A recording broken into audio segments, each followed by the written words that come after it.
Bismillahirrahmanirrahim. Assalamualaikum warahmatullahi wabarakatuh. Alhamdulillah, segala puji dan puja kita panjatkan kehadiran Allah Subhanahu wa taala, serta salawat dan salam semoga tercurah kepada junjungan kita Nabi besar Muhammad sallallahu alaihi wasallam. Alhamdulillah, selamat datang, selamat mendengarkan ya kajian parenting kita di Yayasan Peduli Perempuan dan Keluarga Indonesia. Tema kita hari ini adalah bagaimana kita mendidik anak-anak kita agar hormat kepada orang tua. Jadi, kalau kita lihat fenomena sekarang, ya, orang tua banyak kewalahan, orang tua banyak kesulitan. Anak-anak sekarang bergeser akhlaknya, anak-anak sekarang bergeser sikapnya, sopan santunnya, perilakunya menghadapi orang tua. Kadang berkata kasar, kadang tidak mau mendengarkan perkataan orang tua, bahkan juga tidak mau melaksanakan nasihat-nasihat orang tua.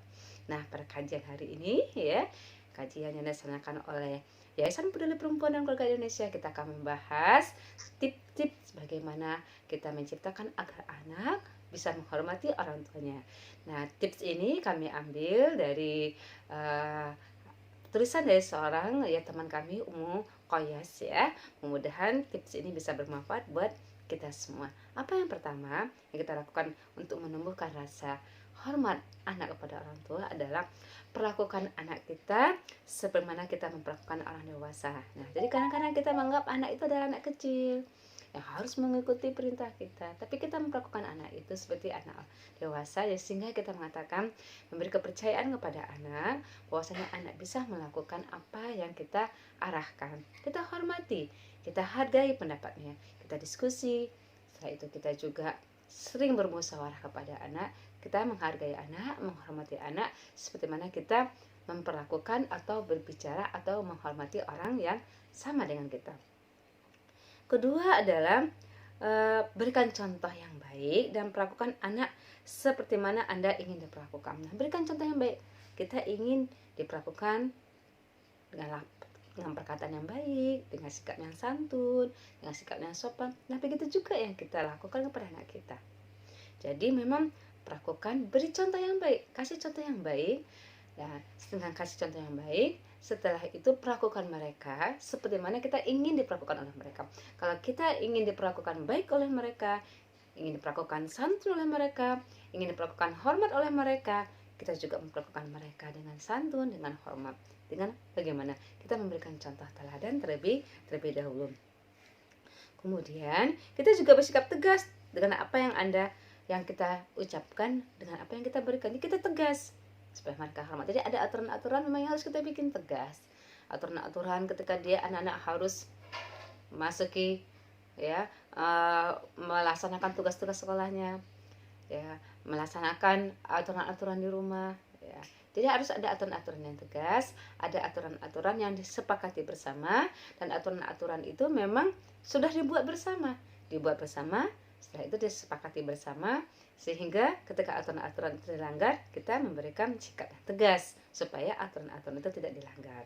Selanjutnya adalah berterus terang kepada anak terhadap sesuatu hal yang misalnya ada perkara, ada suatu masalah, sehingga anak-anak selalu dilibatkan. Dia merasa dia dihargai, dia merasa dilibatkan menjadi anggota keluarga, ya.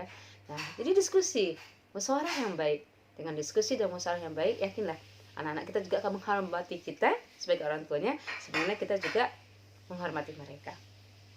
Selanjutnya adalah jadilah orang tua yang konsisten berbuat baik dalam sikap, akhlak, dan kata-kata. Jadi tadi sudah disinggung masalah memberikan contoh yang baik, tapi juga konsisten.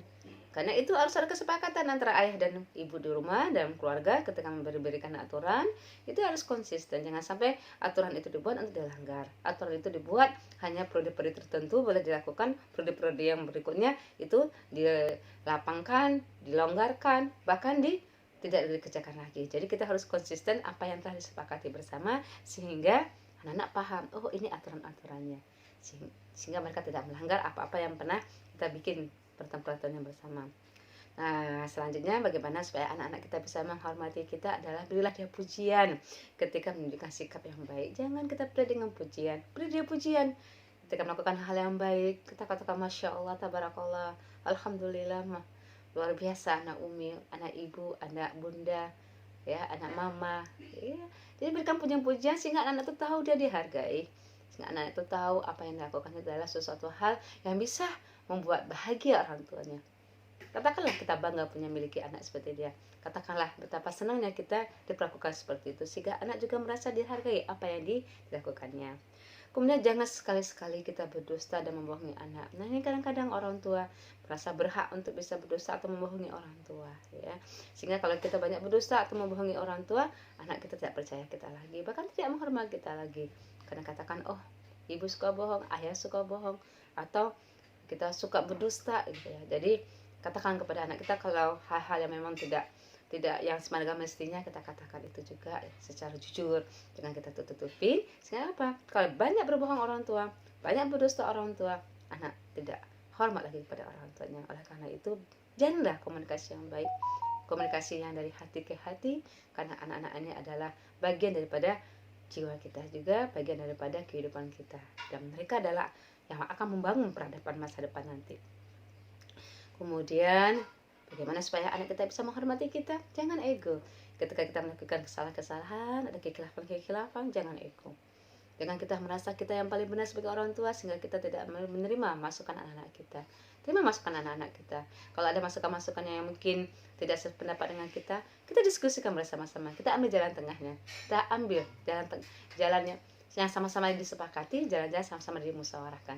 Sehingga tidak orang tua saja yang memutuskan kata benar atau salah, tapi bisa juga masukan dari anak-anak kita.